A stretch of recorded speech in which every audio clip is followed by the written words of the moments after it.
Section 5, recruitment, selection of labor in organizations.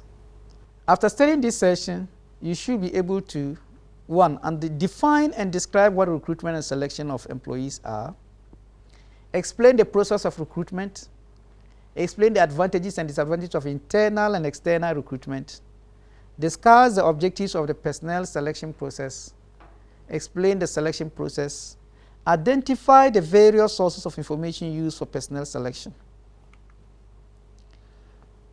Definition: what is recruitment?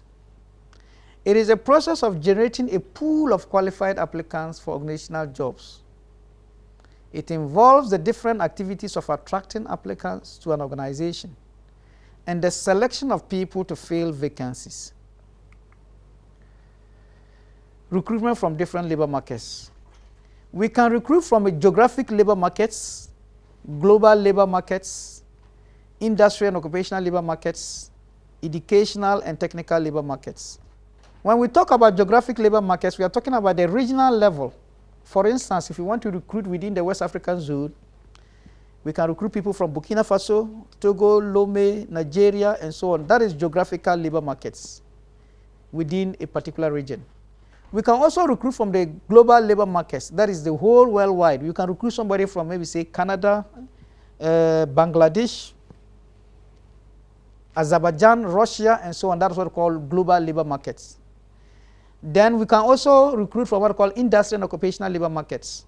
That is specific to industry and then the occupation. For instance, if we are looking for health services, somebody to recruit within the health sector, then we are looking at a particular area.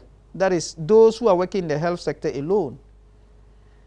So we can also recruit from educational and technical labor markets. That is when we decide to go into some of these technical universities, or what we call the former HND programs and so on, to recruit from them technical schools or even nursing trainings and so on. These are educational and technical labor markets. So source of recruitment, we have three main sources of recruitment. The first one is internal sources of recruitment, external sources of recruitment, internet web-based recruitment. These are the three major sources of recruitment. So recruiting labor internally. When we recruit people internally, it means that we take them from within the organizations. And what are the advantages of this? So advantages of promotion from within policy. It means we capitalize on past investments, that are recruiting, selecting, training, and developing people in current employees.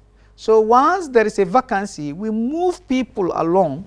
Instead of going out to bring new people, we just take the old people and then fill in the vacancy. That is how development is. So another advantage is that rewards past performance and encourages continued commitment to the organization. This means that when people work hard and they are promoted, their performances are rewarded. Third, it signals to employees that similar efforts by them will lead to promotion. This means that the more it gives them signals that the more you work hard, the more you'll be promoted. And those who do not work hard, for instance, they stay where they are. Fourth, it fosters advancement of members of protected classes within an organization. That is to say, when we need people to fill in certain gaps, we don't need to go out to bring in the people. An example is that a political party that needs to fill in the political positions, they would take within their own political party members, and then these are the people who are going to be recruited.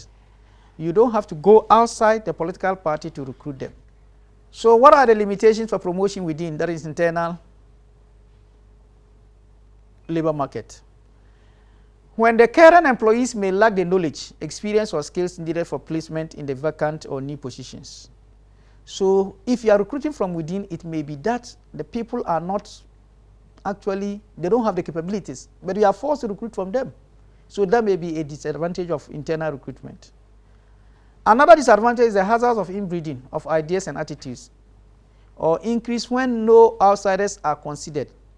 The hazards of inbreeding is that when you take people within, when they know each other very well, sometimes they seem not to be respecting this because they already know each other very well, whilst you promote some from within the lot. The third is that the organization has exhausted supply of viable internal candidates and must seek additional employees in the external job market. When you are looking for a particular capable people within the organization you don't get, what then do you do? That is one disadvantage of this. So you are forced to go outside, or else you'll be dealing with mediocrity. Internal recruiting methods. First of all, when we are recruiting internally, there are certain methods that we use. One is job posting. Job posting is normally posting vacancy notices on bulletin boards, memos, and intranets. So an example is that in this university, if they are looking for recruitment internally, you go to the website of the university and then they put it there. So all workers see this and then people can then apply. The second is job bidding. This includes or describes qualified applicants applying for the post. So the same people will bid for a particular job when the job is opened. The third is skills management inventory. You can use skills management inventory, for instance, to recruit from within. That is using the human resource information system. That is a database system containing records and qualifications of each employee that can be accessed to identify and screen candidates for an internal vacancy. Therefore, when there is a vacant position, you can go into the human resource information system and look through and see who deserves this post, who has got this qualification, who has got this, and so on. Recruiting labor externally. The labor market is an area from which applicants are to be recruited or attracted. There can be a loose market. When there's loose market, there is low employment, there are many available qualified people, applicants and workers, and so on. There can also be tight market. Tight market deals with high employment, few available and qualified workers, applicants, raising labor costs, and so on. So this tells us that in loose labor market, for instance, there is no employment. It's just like today, the market is loose because there are so many people and there is no job. So a lot of people that we churn out each year, they chase these few jobs and so on. People who are qualified but fewer jobs. But when it's tight market, it simply means there is high employment, few available qualified people chasing so much jobs. It is like those days in the 1960s where we had so many factories looking for people, yet we're producing fewer university students and so on. Factors determine the relevant labor market. First is skills and knowledge required for a job. So these are the main factors determining the relevant labor market. When people have skills and knowledge required for a particular job, the level of compensation offered for a job, that is, people work because of money. So when the compensation is high, people want to go in for those areas and so on. When it's low, they don't want to go in for those areas. Reluctance of job seekers to relocate. Sometimes people are reluctant to relocate people because of cultural problems. Some too don't just want to leave their hometown. Some just want, just like Accra today, a lot of people don't want to leave Accra. So Accra is choked, whilst other regions, for instance, there's scarcity of work. So even when you go out to do your national service, you see that people who go outside Accra rather enjoy, and at the same time they are retained. Another factor is ease of commuting to workplace. Ease of commuting, sometimes people find it very difficult to travel to other places. For example, if you stay at Adenta and your workplace is in Accra every morning, and it's difficult for you to go, some people can relocate to Eastern region, say Kofodia, where it is easy. Even if you sleep around 8 o'clock, you can still get to your workplace at 8:30. But Accra here, Adenta, or even if you are staying at OEB, you have to get up at 4 before you get to this because of the traffic. So this enables or enhances people's movement, and that's what we call ease of commuting to workplace and so on. Another factor is location of the job, that is urban and non-urban. Sometimes when they relocate a job to another place, for instance, depending on the sort of job it is, that can also be a factor to determine the relevant labor market. So external sources, methods of recruitment. What do we use to get people for recruitment? Advertisement, unsolicited applications and resume. Like today, people are just putting out because there are no jobs, so nobody has asked for your applications and resume, but you send them to organizations. Internet recruiting, employee referrals, executive search. We have educational institutions also recruiting for people, professional associations. We have labor unions, public employment agencies. We have temporary help agencies, employee leasing, word of mouth. Sometimes you get those things. These are main methods of recruitment. What about internet recruitment? Internet recruitment deals with what we call e-recruitment, sometimes called e-recruitment places. It deals with what we call internet job boards, professional career websites, employer websites. So these are the three major things that you can go to be recruited. So when people are recruiting people from internet, based on internet recruitment, they look at the internet job boards, professional career websites, employer websites. Internet recruitment, the advantages and disadvantages. One advantage of internet recruitment is that recruiting cost savings. Its cost savings is easier to recruit internet because once you put a job online, it's easier than writing on papers and so on. It's also recruiting time savings, it's also time savings too.